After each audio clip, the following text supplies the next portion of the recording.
evening to all the students of B.Ed first year, session 2022 of Chanakya College of Education, Bettiah. पिछले वर्ग में हम लोगों ने श्री अरविंद घोष के शिक्षा दर्शन के बारे में चर्चा की आरंभ की थी। शिक्षा का अर्थ तक उस दिन हो गया था। आज हम लोग शिक्षा के उद्देश्य के बारे में चर्चा करेंगे। इनके अनुसार शिक्षा का मुख्य उद्देश्य होना चाहिए विकसित होने वाली आत्मा का विकास करना, उसे व्यक्त करना और उसे श्रेष्ठ कार्य के लिए पूर्ण बनाना। इनके अनुसार शिक्षा के उद्देश्य निम्नलिखित हैं। पहला है मस्तिष्क एवं आत्मा की सबलता। श्री अरविंद के अनुसार शिक्षा का मुख्य उद्देश्य मनुष्य की आंतरिक शक्तियों का विकास है, इसीलिए वे आध्यात्मिक शिक्षा पर अधिक बल देते हैं, जिससे मस्तिष्क और आत्मा को बल प्राप्त हो सके। दूसरा है शारीरिक विकास और शुद्धि। इन्होंने बालकों का शारीरिक विकास शिक्षा का महत्वपूर्ण एवं सर्वप्रथम उद्देश्य माना। इसके लिए उन्होंने शारीरिक शुद्धि को भी सम्मिलित किया, क्योंकि उनका मानना था कि शरीर के उचित विकास एवं उसकी शुद्धि के बिना मानव का आध्यात्मिक विकास संभव नहीं है। इसलिए शरीर और स्वस्थ पवित्र होना चाहिए। ज्ञान इंद्रियों की शिक्षा तीसरा पॉइंट है। इसमें है कि हमारी 5 ज्ञान इंद्रियां हैं: आँख, नाक, कान, त्वचा इत्यादि। जिह्वा भी आता है इसमें। तो इन्होंने ज्ञानेंद्रियों के प्रशिक्षण पर अधिक बल दिया है। इनके अनुसार शिक्षक का प्रथम कर्तव्य है कि वह बालक को इस प्रकार की शिक्षा दे कि वह अपनी ज्ञानेंद्रियों का उचित प्रयोग कर सके। चौथा है मानसिक विकास।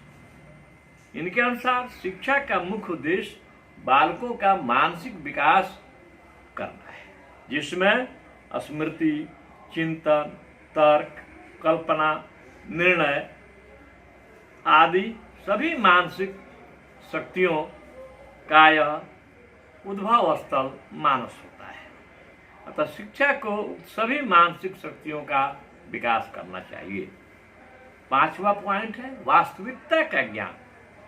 बालक को अहम भाव से ऊपर उठाकर उसके वास्तविक स्वरूप को पहचान सकने की शिक्षा देना, यही वास्तविक ज्ञान है।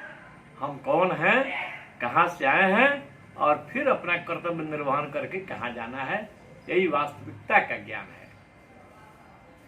छठा है आध्यात्मिक विकास। चूंकि श्री अरविंद आदर्शवादी हैं, इस नाते उन्होंने शिक्षा का मुख्य उद्देश्य व्यक्ति का आध्यात्मिक विकास माना है। उनका कहना है कि प्रत्येक व्यक्ति में कुछ दैवीय अंश अवश्य होता है। शिक्षा का उद्देश्य इस दैवीय अंश की खोज करना, विकसित करना और पूर्णता की ओर ले जाना है। 7वां है चेतना की उत्पत्ति। चूंकि प्रत्येक प्राणी में एक दैवीय शक्ति विद्यमान है, इस दैवी शक्ति को पहचानने के लिए चेतना उत्पन्न करना, यही शिक्षा का उद्देश्य है। 8वां है अंतःकरण का विकास। यह भी इनके अनुसार शिक्षा का एक प्रमुख और महत्वपूर्ण उद्देश्य है। इनके अनुसार अंतःकरण के 4 पटल होते हैं या 4 स्तर होते हैं: चित्त, मानस, बुद्धि और ज्ञान। इन स्तरों का विकास करना ही अंतःकरण का विकास है। 9 में स्व का ज्ञान। स्व माने अपना, अपने आप को पहचानना ही जीवन का परम लक्ष्य है। केवल उसी शिक्षा को वे वास्तविक मानते हैं जो इस ध्येय की, जो इस उद्देश्य की पूर्ति कर सके, अर्थात जो मनुष्य की उसकी शक्तियों का अनुभव करा सके कि उसमें एक चैतन्य प्राण, एक अंतःकरण, एक मन, एक अतिमानस तथा श्रेष्ठ आध्यात्मिक पुरुष भी है। 10वां है व्यक्तित्व का समन्वित विकास, इंटीग्रेटेड डेवलपमेंट ऑफ पर्सनालिटी। समन्वित विकास वह है जिसमें मस्तिष्क का पूर्ण विकास हो गया हो। सर्वश्रेष्ठ मस्तिष्क और आत्मचेतना का ज्ञान देकर उसे जीवन में प्रयोग करना ही शिक्षा का उद्देश्य है। अब आइए पाठ्यक्रम, करिकुलम। वैसे तो करिकुलम की हिंदी होती है पाठ्यचर्या, पाठ्यक्रम की हिंदी होती है सिलेबस, अंग्रेजी सिलेबस होता है ना।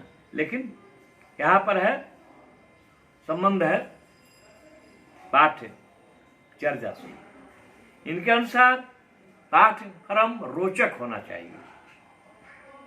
इसमें उन सभी विषयों का समावेश किया जाना चाहिए जिनसे बालकों का भौतिक और आध्यात्मिक दोनों विकास हो सके।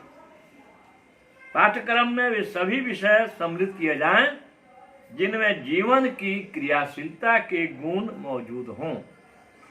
पाठ्यक्रम ऐसा हो जिसके द्वारा बालक को विश्व ज्ञान में रुचि उत्पन्न हो सके। इनके अनुसार सब विषयों का अध्ययन एवं क्रियाओं का प्रशिक्षण एक दिन में नहीं किया जाएगा। श्री अरविंद आश्रम में उसे निम्नलिखित रूप में रखा गया है। प्राथमिक स्तर पर मातृभाषा, अंग्रेजी, फ्रेंच, सामान्य विज्ञान, सामाजिक अध्ययन, गणित और चित्रकला है। माध्यमिक और उच्च माध्यमिक स्तर पर मातृभाषा, अंग्रेजी, फ्रेंच, सामाजिक अध्ययन, भौतिक शास्त्र, रसायन शास्त्र, जीव विज्ञान, वनस्पति विज्ञान, स्वास्थ्य विज्ञान, भूगर्भ विज्ञान, गणित और चित्रकला है। अब विश्वविद्यालय स्तर पर तीसरा है भारतीय और पाश्चात्य दर्शन, मनोविज्ञान, समाजशास्त्र, सभ्यता का इतिहास, अंग्रेजी, साहित्य, गणित, भौतिक शास्त्र, रसायन शास्त्र, विज्ञान का इतिहास, फ्रेंच साहित्य, अंतर्राष्ट्रीय संबंध, जीव विज्ञान और विश्व एकीकरण आते हैं। अब चौथा है व्यावसायिक शिक्षा। इसमें आता है चित्रकारी, फोटोग्राफी, सिलाई, सूची शिल्पकार, शिल्पकला संबंधी ड्राइंग, टंकन, आशुलिपि जिसको शॉर्ट हैंड कहते हैं, कुटीर उद्योग, काष्ठकला, पढ़ईगिरी, सामान्य मैकेनिकल और इलेक्ट्रिकल इंजीनियरिंग, भारतीय और यूरोपीय संगीत, अभिनय तथा नृत्य। इसके साथ ही इन्होंने भौतिक क्रियाओं को जोड़ा है। उसमें खेलकूद, व्यायाम, उत्पादन कार्य, शिल्प, आध्यात्मिक विषय भी जोड़े हैं। वेद, उपनिषद, गीता, धर्मशास्त्र, नीति शास्त्र, विभिन्न देशों के धर्म एवं दर्शन, आध्यात्मिक क्रियाएं भी हैं जिसमें भजन, कीर्तन, ध्यान एवं योग आते हैं। अब आइए शिक्षण विधि। इनके अनुसार शिक्षण विधि निम्नलिखित सिद्धांतों पर आधारित होना चाहिए। पहला, शिक्षा का माध्यम मातृभाषा हो। मातृभाषा आप जानते हैं, जो भाषा बालक बिना किसी प्रयास के अपने माता पिता या उसके चतुर्दिक परिवेश से, वातावरण से, जिसमें चाचा चाची, दादा दादी सब होते हैं, उनसे जो भाषा वह बिना किसी प्रयास के अर्जित करता है उसी को मातृभाषा कहते हैं। माँ की भाषा ही मातृभाषा है। इन्होंने कहा कि शिक्षा का माध्यम मातृभाषा होनी चाहिए। दूसरा, बालक की शक्तियों का विषयों की प्रकृति के अनुसार प्रयोग होना चाहिए। तीसरा है बालक द्वारा किए जाने वाले प्रयासों और अनुभवों को प्रोत्साहित किया जाना चाहिए। बालक जो भी कार्य करता है या जो भी अनुभव लेकर आता है उसको प्रोत्साहित किया जाना चाहिए। 4 स्वयं करके सीखना। बालक स्वयं कोई कार्य करेगा और तब वह जो सीखेगा वह उसके मानस पटल पर हमेशा अंकित रहेगा, वह भूलेगा नहीं तो रटंत प्रणाली जो है, तोता रटंत, वह जो है शिकारी आएगा, जाल बिछाएगा, दाना डालेगा और लोभ से उसमें फंसना नहीं, कहते कहते जितने कबूतर थे सब जाल में फंस गए। इसलिए रटंत प्रणाली को इन्होंने सिरे से नकार दिया है। बालक काम करेगा तब सीखेगा, वह उसके मानस पटल पर सदैव अंकित रहेगा। 5वां, बालक को स्वतंत्रता प्रदान किया जाए कुछ करने के लिए, कुछ सीखने के लिए, कुछ जानने के लिए। 6ठा, शिक्षण प्रक्रिया में बालक का सहयोग प्राप्त किया जाए। पहले की शिक्षा प्रणाली जो थी, बालक वहां पर मूक श्रोता बनकर सुनता रहता था। गुरुजी आते थे, अपना जो है भाषण कर रहे हैं और बालक जो है निष्क्रिय श्रोता बन करके सुन रहा है। जो आज के युग में इसको सिरे से नकार दिया गया है। बालक को भी शिक्षण प्रक्रिया में उसको भी शामिल किया गया है और वह शिक्षण प्रक्रिया का केंद्र बिंदु बन गया है। उसी के अनुसार उस शिक्षक का काम अब रह गया है उचित वातावरण उसको उपलब्ध कराना, उचित अवसर प्रदान करना। अब उसका रोल फैसिलिटेटर का हो गया है। तो शिक्षण प्रक्रिया में बालक का सहयोग प्राप्त करना 6ठा है। 7वां है बालक के साथ प्रेम और सहानुभूति का प्रदर्शन किया जाए, बालक की रुचियों का अध्ययन किया जाए।